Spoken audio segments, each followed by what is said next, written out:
అనకాపల్లి జిల్లాలో భారీ అగ్ని ప్రమాదం చోటు చేసుకుంది. గత కొద్ది రోజులుగా ఏపీలో భారీ వర్షాలు కురుస్తున్నాయి. ఇక వర్షంతో పాటు గాలి దుమారం చెలరేగి ప్రమాదాలు సంభవిస్తున్నాయి. ఈ క్రమంలోనే అనకాపల్లి జిల్లా పరవాడ ఫార్మాసిటీ సమీపంలో గాలి దుమారానికి విద్యుత్ వైర్లు తెగిపడి అగ్ని ప్రమాదం జరిగింది. హైటెన్షన్ విద్యుత్ వైర్ తెగి ఓ తుక్కు దుకాణంలో పడటంతో ఒక్కసారిగా మంటలు చెలరేగాయి. గాలి దుమారం వల్ల మంటలు చుట్టుపక్కల ప్రాంతాలకు వ్యాపించాయి. ప్రమాదంపై సమాచారం అందుకున్న ఫైర్ సిబ్బంది సంఘటనా స్థలానికి చేరుకుని ఈ మంటల్ని అదుపు చేసేందుకు తీవ్రంగా శ్రమిస్తున్నారు.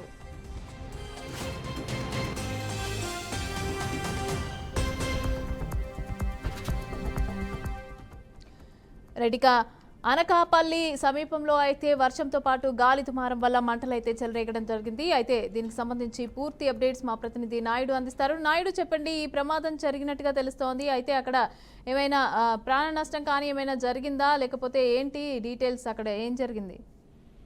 థ్యాంక్ యూ మమత.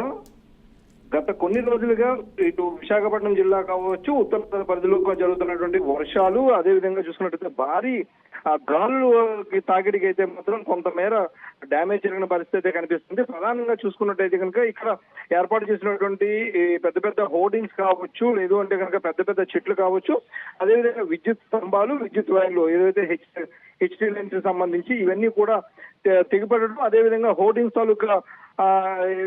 తాలూకా ఏవైతే ఉన్నాయో హోర్డింగ్స్ కొన్ని విరిగిపడడం, ఇవన్నీ చూసుకున్నట్టయితే కనుక ఇది ఓవరాల్ గా విద్యుత్ వైర్లపై పాటు అదేవిధంగా తాకిడి ఎక్కువ కావడంతో అయితే విద్యుత్ లో వైర్లు కూడా తెగిపడిన పరిస్థితి అయితే కనిపిస్తుంది. ఇదే విధంగా చూసుకున్నట్టయితే ఈ రోజు పరవాడ ఫార్మాసిటీ దగ్గరలో ఉన్నటువంటి బ్యాంక్ కాలనీ వద్ద ఏదైతే విద్యుత్ వైర్ తెగిపడడం, అదేవిధంగా విద్యుత్ వైర్ తెగిపడడంతో మంటలకు వద్ద చెలరేగిన పరిస్థితి అయితే ఉంది. ఈ మంటలకు సంబంధించి అక్కడ స్థానికంగా ఉన్నటువంటి ఒక తుక్కు గోడౌన్ అయితే కూడా ఉంది. అయితే తుక్కు షాప్ అయితే ఉంది. ఆ తుక్కు షాప్ లో అయితే కనుక కొంతమేర ఈ ఆయిల్ డ్రమ్స్ కావచ్చు, లేదంటే కనుక ఇటువంటి కొన్ని వేస్ట్ ఉండడం వల్ల ఈ విద్యుత్ వైర్లు తెగిపడడంతో అక్కడ మంటలు అయితే ఏర్పడ్డాయి. భారీగా కూడా పెద్ద స్థాయిలో మంటలు చెలరేగడంతో అయితే ఇక్కడ దుకాణంలో పెద్దసారిగా మంటలు, అదేవిధంగా నల్లని అయితే కూడా పూర్తిగా అలుముకున్న పరిస్థితి అయితే కనిపిస్తుంది. దానివల్ల చుట్టుపక్కల ప్రాంతాల్లో కూడా ఈ మొత్తం అంతా వ్యాపించడంతో పెద్ద ప్రమాదం జరిగిందంటూ అక్కడ గగ్గోలు పెట్టిన పరిస్థితి అయితే కనిపిస్తుంది. అయితే వెంటనే అక్కడ స్థానికంగా ఉన్నటువంటి పరవాడ ఫార్మసీకి సంబంధించినటువంటి ఫైర్ ఇంజిన్లు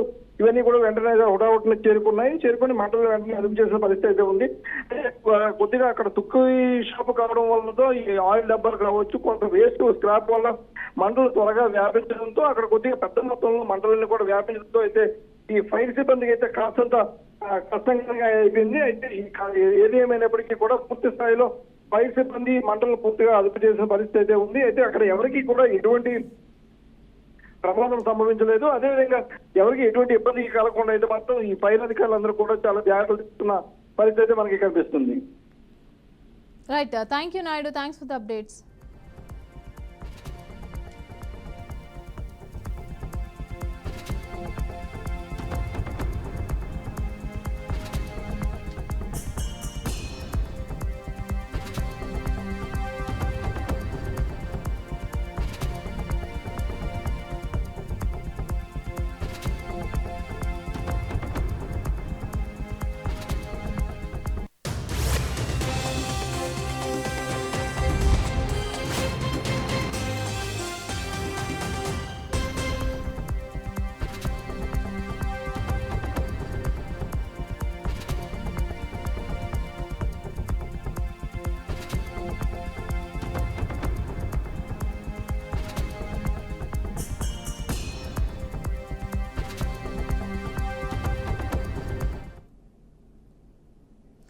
రాష్ట్రంలో భిన్న వాతావరణ పరిస్థితులు నెలకొన్నాయి. పగలంతా ఎండలు దంచుకొడుతున్నాయి. సాయంత్రం కాగానే ఉరుములు మెరుపులతో భారీ వర్షం కురుస్తోంది. ఈ క్రమంలోనే తాజాగా తెలంగాణకు వాతావరణ శాఖ మరోసారి హెచ్చరికలు జారీ చేసింది. ఈ రాత్రి తెలంగాణలోని 23 జిల్లాలకు హైదరాబాద్ వాతావరణ కేంద్రం ఆరెంజ్ అలర్ట్ జారీ చేసింది. 2 రోజుల పాటు తెలంగాణలో తేలికపాటి వర్షాలు కురుస్తాయని చెప్పింది. గంటకు 40 నుంచి 50 కిలోమీటర్ల వేగంతో ఈదురుగాలులు వీస్తాయని తెలిపింది. వాతావరణ శాఖ అధికారులు రేపు తెలంగాణలోని 17 జిల్లాలకైతే ఆరెంజ్ అలర్ట్, 12 జిల్లాలకు ఎల్లో అలర్ట్ జారీ చేశారు. ప్రజలు గమనిస్తూ అప్రమత్తంగా ఉండాలని వాతావరణ శాఖ అధికారులైతే సూచించారు.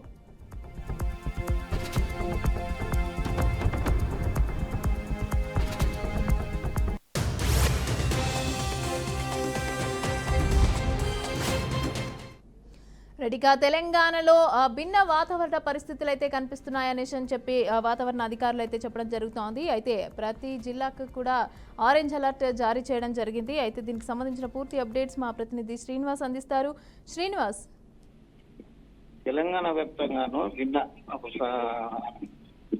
వాతావరణ కూడా ఇప్పటికే వాతావరణ కేంద్రం హెచ్చరికలు కూడా జారీ చేసింది. పలు జిల్లాల్లో ఎదురుగాళ్లతో కూడినటువంటి వర్షం పడే అవకాశం కూడా హెచ్చరికలు అయితే జారీ చేసింది. అయితే ప్రధానంగా చూసుకున్నట్లయితే తెలంగాణ వ్యాప్తంగా ఇప్పటికే పలు జిల్లాల వర్షాలతో పాటు ఎదురుగాలు వస్తున్నాయి. దీనికి సంబంధించి తెలంగాణ జిల్లాలో కొన్ని జిల్లాలు చూసుకున్నట్లయితే ఇప్పటికీ ఐటీఎఫ్ సెంటర్లోని ధాన్యం కొనుగోలు కావచ్చు, సంబంధించినటువంటి బొప్పాయి కానీ సంబంధించినటువంటి అరటి గీసేటటువంటి రైతులకు నష్టం వాటిల్తుందనేది కూడా వాతావరణ కేంద్ర హెచ్చరికలు కూడా జారీ చేయడం లేదు. దీనికి సంబంధించి ఈ సూచనలు మనకి పూర్తి స్థాయిలో ఇప్పటికే రైతులు కూడా వివిధ ఐడెంటిటీ సెంటర్లో వడ్డ ధాన్యానికి తడవకుండా ఏర్పాటు చేసుకుంటున్నారు.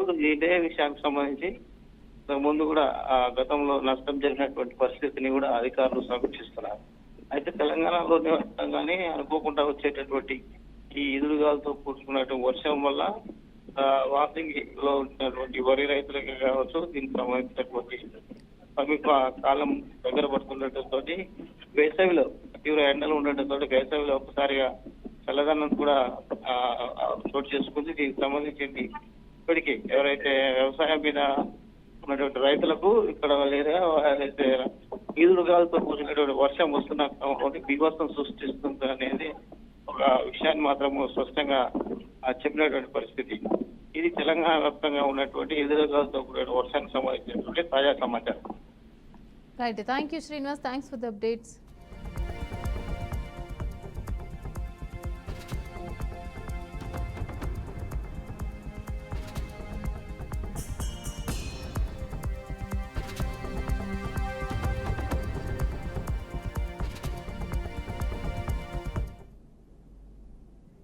అవినీతే సిగ్గుపడేలాగా కూటమి ప్రభుత్వం అవినీతికి పాల్పడుతోందని వైసీపీ మహిళా అధ్యక్షురాలు ఎమ్మెల్సీ వరదు కళ్యాణి ధ్వజమెత్తారు. మహిళలకు ఇచ్చిన ఏ ఒక్క హామీని కూడా అమలు చేయకుండా వారిని కూటమి ప్రభుత్వం మోసం చేసిందని మండిపడ్డారు. ఇప్పుడు కొత్తగా కుట్టు మిషన్ల స్కామ్ చేస్తున్నారని అన్నారు. అన్ని వర్గాల మహిళలను కూడా మోసం చేస్తున్నారని అన్నారు. ఇక అప్పుల్లోనే కాదు అవినీతిలోనూ రికార్డు సృష్టించారు. బాబు షూరిటీ అవినీతి గ్యారంటీగా మారిపోయిందన్నారు. ఎన్డీఏ అంటే నారా దోపిడీ అలయన్స్ గా మారిపోయిందని మహిళా మంత్రిగా ఉన్న శాఖలో అవినీతి జరగడం దారుణమని అన్నారు. ఇక కొద్ది రోజులుగా ఈ కుంభకోణం పైన ఆరోపణలు వస్తూ ఉంటే ప్రభుత్వం ఎందుకు నోరు మెదపటం లేదు అంటూ కూడా ప్రశ్నించారు. ఇక జగన్ హయాంలో ఇళ్ల పట్టాల దగ్గర నుంచి అనేక పథకాలను కూడా మహిళల కోసం తెచ్చారని అన్నారు. అమలు చేయలేదు. అలాగే ఫ్రీ బస్ స్కీమ్ అది కూడా అమలు చేయలేదు. అలాగే తీసుకుంటే కళ్యాణ మస్తు స్కీమ్ అది కూడా అమలు చేయలేదు. అలాగే పండగ కానుకల స్కీమ్ అమలు చేయలేదు. దీపంలో సగం అమలు చేయలేదు. ఇన్ని స్కీములు ఇస్తామని చెప్పి అమలు చేయలేదు సరికదా. ఇప్పుడు మహిళల పేరుతో ఇస్తామన్న ఒక పెద్ద పథకానికి స్కామ్ గా మార్చేశారు.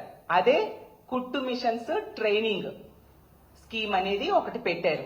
అందులో ఏకంగా మొదటి విడతలో 157 కోట్లు దోపిడీ చేయడానికి వీళ్ళు ప్లాన్ చేసి ఓవరాల్ గా 245 కోట్లు 50 రోజుల్లో దోచుకోవడానికి వీళ్ళు ప్లాన్ చేశారంటే ఎంత దారుణమో, మహిళల్ని మోసం చేయాలనుకోవడం ఎంత దురదృష్టకరమో మనం అర్థం చేసుకోవచ్చు. ఈ రోజు ఒక్క మహిళల్లో ఈ వర్గం ఆ వర్గం అని లేదు.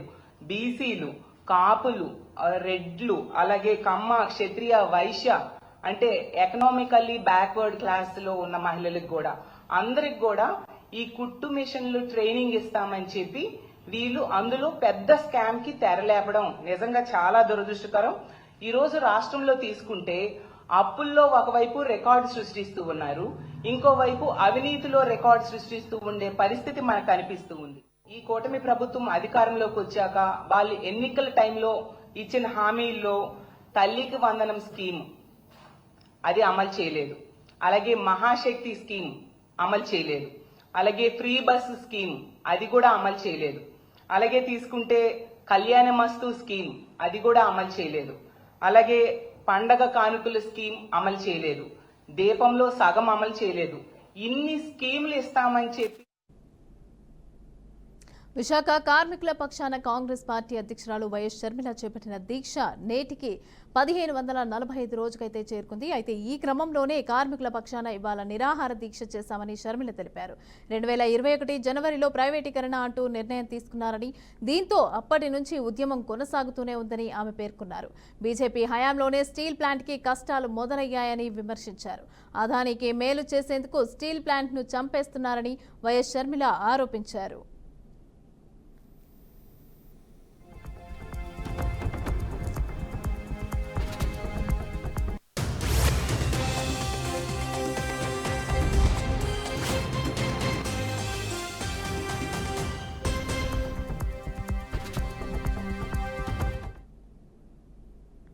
తెలంగాణ ఆర్థిక పరిస్థితిపైన ముఖ్యమంత్రి రేవంత్ రెడ్డి వ్యాఖ్యలకు కేటీఆర్ స్పందించారు.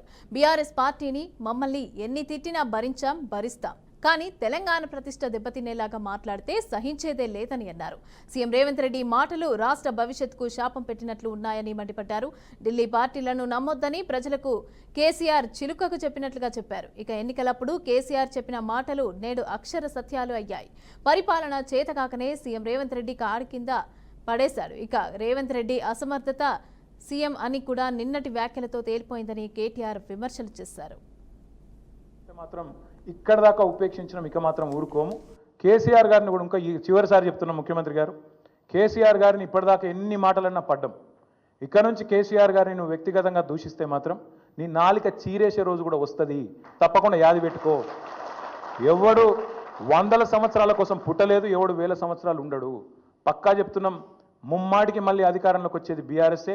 నువ్వు చేసిన నీ దిక్కుమాలిన పరిపాలన వల్ల అతలాకుతలమైన రాష్ట్రాన్ని మళ్ళా గాడిన పెట్టే సత్తా ఉన్న నాయకుడు కేసీఆర్ గారు మాత్రమే.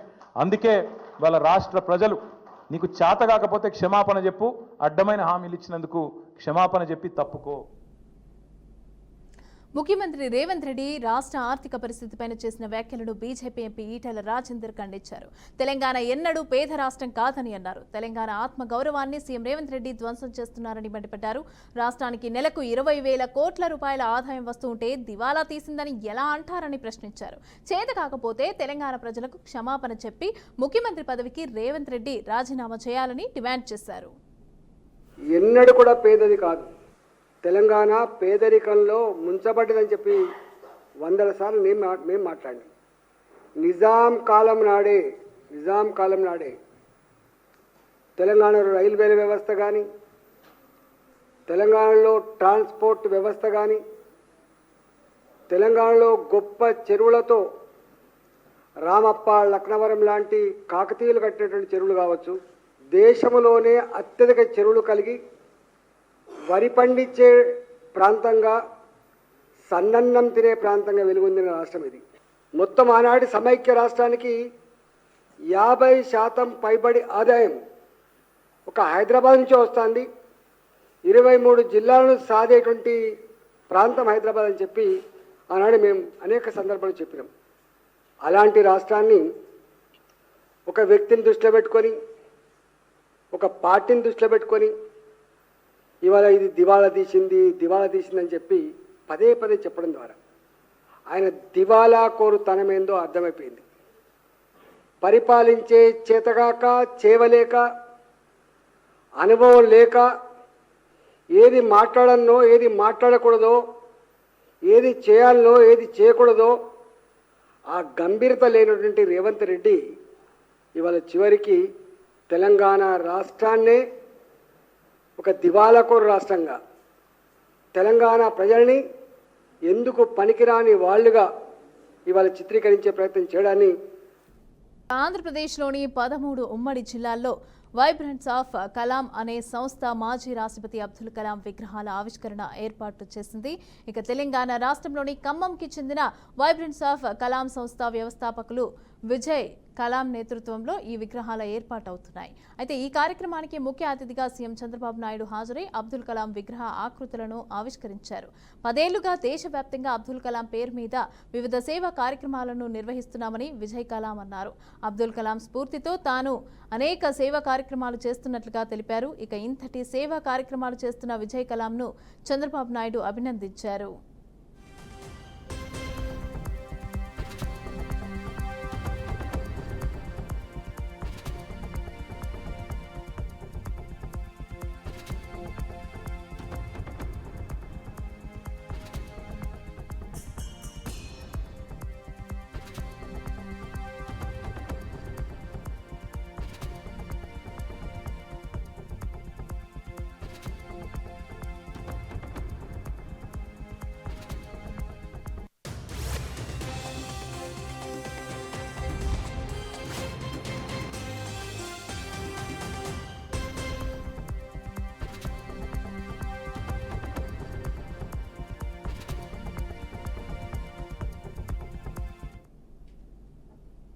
హైదరాబాద్లో జరిగే ప్రపంచ సుందరి అందాల పోటీల్లో పాల్గొనేందుకు వివిధ దేశాల అందాల తారలు శంషాబాద్ ఎయిర్పోర్ట్కి చేరుకున్నారు.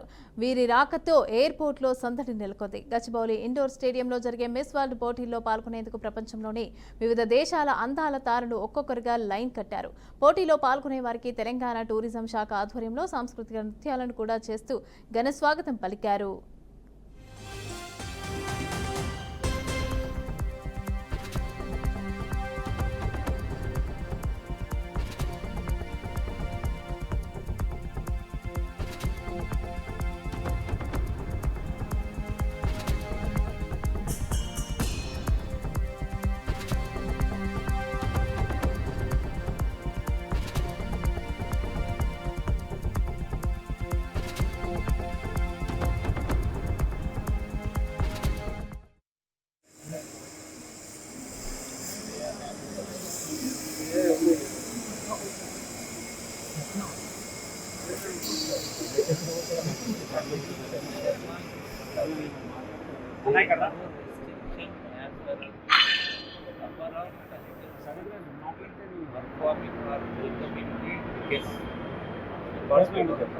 No restriction. Exactly what I said. This is my direction. Should not be less than 50 people. Should not be less than. Should not be less than 50 people. All the people. 3 ships.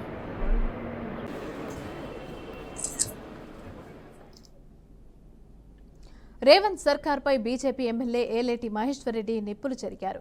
రాష్ట్రానికి 5.29 లక్షల కోట్ల అప్పులు ఉన్నాయని CM Revanth Reddy, మంత్రులు బట్టి విక్రమార్క, ఉత్తమ్ కుమార్ చెప్పినట్లుగా ఆయన గుర్తు చేశారు. కానీ ఇప్పుడు మాత్రం తమకు అసలు అప్పుల గురించే తెలియదు అన్నట్లుగా మాట్లాడుతున్నారని మండిపడ్డారు. మహాలక్ష్మి పథకాన్ని 4,000కు పింఛన్ పెంచడాన్ని ఆపడానికి చేస్తున్న ప్రయత్నాలన్నీ కూడా కాంగ్రెస్ నాయకుల తీరు కనిపిస్తోందని ఆరోపించారు. ఇక రాష్ట్రం అప్పుల ఊపిలో ఉందని చెప్పి హామీలు ఎగ్గొడితే ప్రజలు ఊరుకోరని మహేశ్వరరెడ్డి అన్నారు.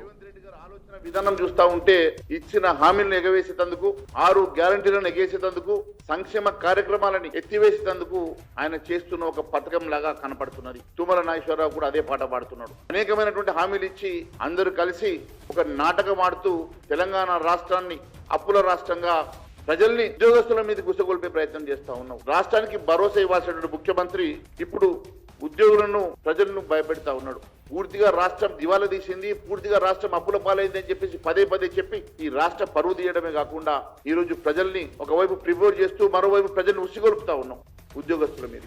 ఇది ఉద్యోగస్తులకు, ప్రజలకు ఏం సంబంధం అని అడుగుతున్నాం. ఈ రోజు కేవలం ఉద్యోగస్తుల జీత భత్యాలు, డిఏలు, వారికి ఇవ్వాల్సినటువంటి పెండింగ్ బిల్లులు ఇవ్వడానికి ఆరోగ్యశ్రీ కట్ చేయాలన్నా, ఫీ రియంబర్స్మెంట్ కట్ చేయాలన్నా, రైతు భరోసా కట్ చేయాలన్నా చెప్పు అని అడుగుతా ఉన్నాం. అంటే ఇంతకన్నా దుర్మార్గం ఇంకొకటి ఉన్నదా ముఖ్యమంత్రి గారు అని అడుగుతా ఉన్నాం. రాఘవ కన్స్ట్రక్షన్ మీ మంత్రి గారికి బిల్లులు ఇవ్వడానికి 100 కోట్లు, 1000 కోట్ల రూపాయలు, బడా కాంట్రాక్టర్లకు ఇవ్వడానికి 100 కోట్లు, 1000 కోట్ల రూపాయల కోసం బీ ట్యాక్సులు వసూలు చేసి మరి ఇస్తున్నటువంటి ఈ ప్రభుత్వం పాపం రిటైర్డ్ ఉద్యోగులకు వారికి రావాల్సినటువంటి జీత భత్యాలు గానీ, పెండింగ్ బిల్లులు గానీ ఇవ్వడానికట ప్రజలకు ఇచ్చే సంక్షేమ కార్యక్రమాలకు అడ్డు పెడతా ఉన్నావు. ఇంతకన్నా మోసం, ఇంతకన్నా దగా ఇంకొకటి ఉన్నదా ముఖ్యమంత్రి గారు అని అడుగుతా ఉన్నా. పల్నాడు జిల్లా ఎడ్లపాడులో ప్రేమ జంట ఆత్మహత్య యత్నం కలకలం రేపింది. స్థానికంగా ఉండే ఇంజనీరింగ్ కళాశాలలో ఇంజనీరింగ్ చదువుతున్న యువకుడు కాలేజ్ సమీపంలో ఉన్న యువతితో గత కొద్ది కాలంగా ప్రేమ వ్యవహారం నడిపిస్తున్నాడు. ఈ వ్యవహారం ఇంట్లో తెలిసి మందలించడంతో యువకుడు చౌడవరంలో ఆత్మహత్య యత్నానికి పాల్పడ్డారు. అయితే ఈ ఘటనలో యువకుడికి మృతి చెందగా యువతిని స్థానికులు రక్షించి ఆసుపత్రికి తరలించారు. ఈ మేరకు పోలీసులు కేసు నమోదు చేసి దర్యాప్తు చేపట్టారు.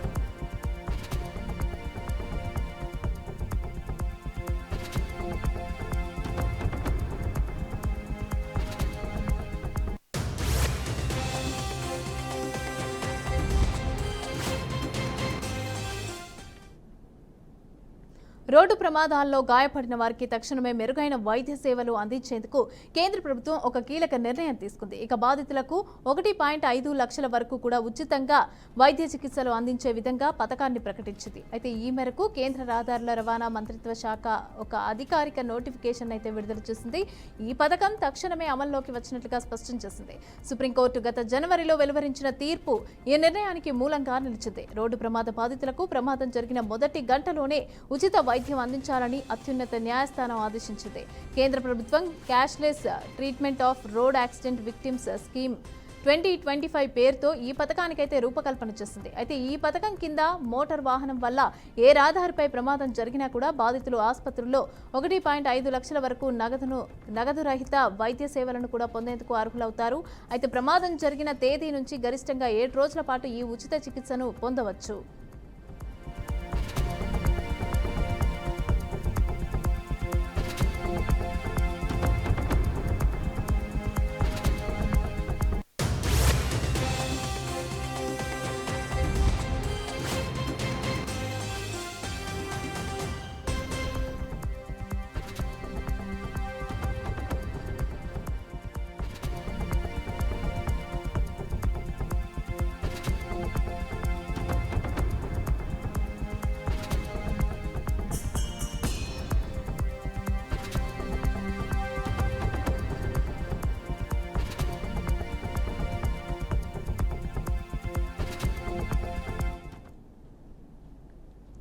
తాడేపల్లిలోని వైసీపీ కేంద్ర కార్యాలయంలో పార్లమెంటు నియోజకవర్గ పరిశీలకులతో వైసీపీ అధినేత జగన్ రేపు ఉదయం 10:30 సమావేశం కానున్నారు. అయితే ఈ మీటింగ్ కి రీజనల్ కోఆర్డినేటర్లు కూడా హాజరు కానున్నట్లుగా తెలుస్తోంది. అయితే పార్టీ నేతలకు, సభ్యులకు జగన్ రాబోయే రోజుల్లో పార్టీ అనుసరించే అంశాలతో పాటుగా కూటమి ప్రభుత్వం పైన పోరాటం చేసేందుకు సిద్ధంగా ఉండాలని మాజీ సీఎం వైఎస్ జగన్ దిశానిర్దేశం చేయనున్నారు.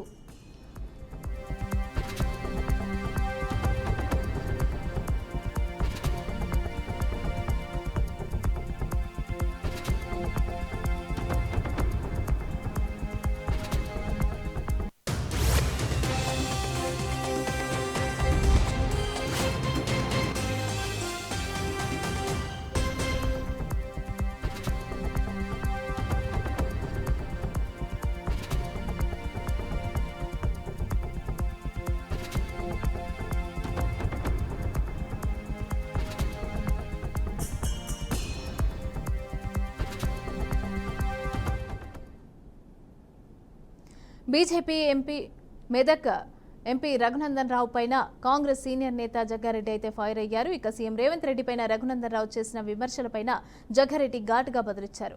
మీరు మా సీఎంను తిడితే మేము మీ ప్రధానిని తిడతామని వార్నింగ్ ఇచ్చారు. ఇక రాజకీయ విమర్శలకు హద్దులు ఉండాలి అంటూ ఆగ్రహం వ్యక్తం చేశారు. 10 ఏళ్లు బీఆర్ఎస్ బీజేపీతో అంటకాగి ఇప్పుడు శుద్ధపూసలాగా మాట్లాడుతున్నారని ఎద్దేవా చేశారు. ఇక 2014లో దేశ ప్రజల ఖాతాల్లో 15 లక్షలు వేస్తామని అబద్ధపు హామీలతో అధికారంలోకి వచ్చిన మీరు ప్రజల ఖాతాల్లో డబ్బులు వేశారా మరి అని ప్రశ్నించారు. అయితే మీరు మా సీఎంను నోటికొచ్చినట్లుగా మాటలు అంటే మేము మీ మోసగాళ్లకు అని మీ ప్రధాని మోదీని అనగలమని వార్నింగ్ ఇచ్చారు. అలా అంటే మీకు ఎంత బాధ ఉంటుందో మాకు కూడా మా నాయకుడిని అంటే అంతే బాధ ఉంటుంది అని జగ్గారెడ్డి తెలిపారు.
పల్నాడు జిల్లా ఎడ్లపాడులో ప్రేమ జంట ఆత్మహత్య యత్నం కలకలం రేపింది. ఇక స్థానికంగా ఉండే ఇంజనీరింగ్ కళాశాలలో ఇంజనీరింగ్ చదువుతున్న యువకుడు కాలేజ్ సమీపంలో ఉన్న యువతితో గత కొద్ది కాలంగా ప్రేమ వ్యవహారం నడిపిస్తున్నాడు. ఈ వ్యవహారం ఇంట్లో తెలిసి మందలించడంతో యువకుడు చౌడవరంలో ఆత్మహత్య యత్నానికి పాల్పడ్డారు. ఈ ఘటనలో యువకుడు మృతి చెందగా యువతిని స్థానికులు రక్షించి ఆసుపత్రికి తరలించారు. ఈ మేరకు పోలీసులు కేసు నమోదు చేసి దర్యాప్తు చేపట్టారు.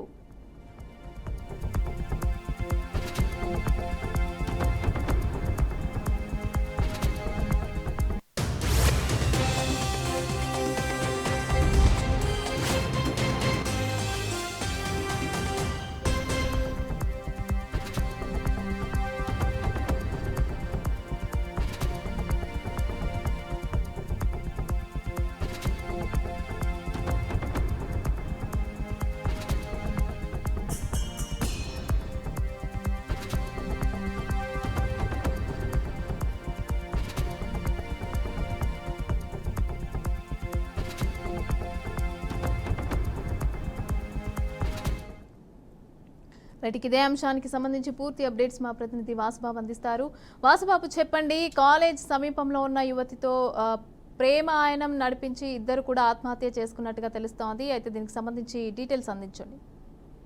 రైట్ మమత, ఎడ్లపాడు మండలం చౌడవరంలో యువజంట ఆత్మహత్య కలకలం రేపుతుంది. చౌడవరంలో స్థానికంగా ఉండే ఇంజనీరింగ్ కాలేజీలో మొదటి సంవత్సరం చదువుతున్న తేజ అనే యువకుడు కాలేజీ సమీపంలో ఉన్న యువతితో గత కొద్ది కాలంగా ప్రేమాయణ వ్యవహారం నడిపిస్తున్నారు. ఈ వ్యవహారంలో మొత్తం ఇంట్లో తెలిసి మందలించడంతో నిన్న అర్ధరాత్రి యువకులు ఇద్దరు కలిసి చౌడవరంలో ఆత్మహత్య యత్నానికి పాల్పడ్డారు.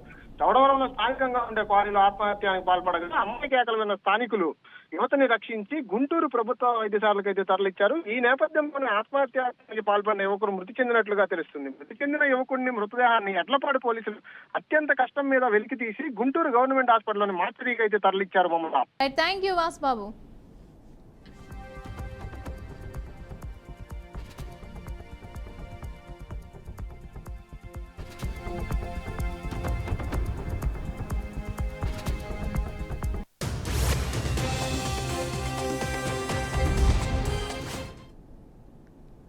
తెలంగాణ ముఖ్యమంత్రి రేవంత్ రెడ్డికి పరిపాలన చేత కావడం లేదంటూ బీజేపీ ఎంపీ రఘునందరావు మండిపడ్డారు. సీఎం రేవంత్ కు పరిపాలన చేత కాకపోవడం వల్లే నిస్పృహతో రేవంత్ ఈ మాటలు మాట్లాడుతున్నారని అన్నారు. కేసీఆర్ 1,00,000 కోట్ల అవినీతి డబ్బుకు కక్కిస్తామని చెప్పిన రేవంత్ ఇప్పుడెందుకు సైలెంట్ గా ఉన్నారని ప్రశ్నించారు.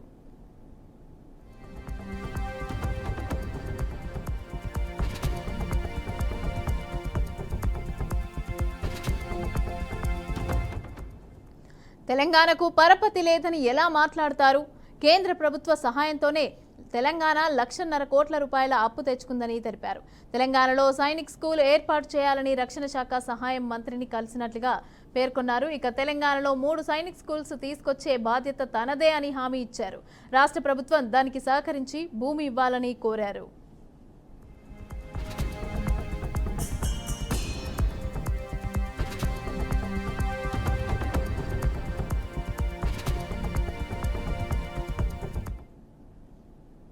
ప్రధాని మోదీపై కాంగ్రెస్ పార్టీ అధ్యక్షుడు మల్లికార్జున్ ఖర్గే సంచలన ఆరోపణలు చేశారు. పహల్గాం దాడి సమాచారం మోదీకి ముందే ఉందన్నారు. ఇక ఉగ్రవాదుల దాడులు చేసే అవకాశం ఉన్నట్లుగా ఇంటెలిజెన్స్ శాఖ నివేదిక ఇవ్వటం వల్లే ప్రధాని మోదీ తన పర్యటనను రద్దు చేసుకున్నట్లు ఖర్గే తెలిపారు. పహల్గాం దాడి ఘటనలో ప్రజలు ప్రాణాలు కోల్పోయారని, దానికి ప్రభుత్వానిది బాధ్యత కాదా అని ప్రశ్నించారు. ఇంటెలిజెన్స్ వైఫల్యం జరిగినట్లుగా ప్రభుత్వం అంగీకరిస్తున్న నేపథ్యంలో ప్రభుత్వ బాధ్యత తీసుకోలేమా అని ఆయన అడిగారు. हमले के 3 दिन पहले ही वहां इंटेलिजेंस रिपोर्ट मोदी जी को भेजा था और उसी लिए मोदी जी ने कश्मीर जाने का प्रोग्राम कैंसल किया था. ये मैं एक पेपर में पढ़ा. जब इंटेलिजेंस लोग आपकी रक्षा के लिए ये कहते हैं आप जाना मुनासिब नहीं है, तो आप वही बात अपने इंटेलिजेंस लोगों को, सिक्योरिटी को, वहां के पुलिस को, वहां के बॉर्डर फोर्स को आपने क्यों नहीं इत्तला दिया और क्यों ये सुरक्षित लोगों का सुरक्षितपन क्यों नहीं किया? यह पूछता हूं मैं। हमले के 3 दिन पहले ही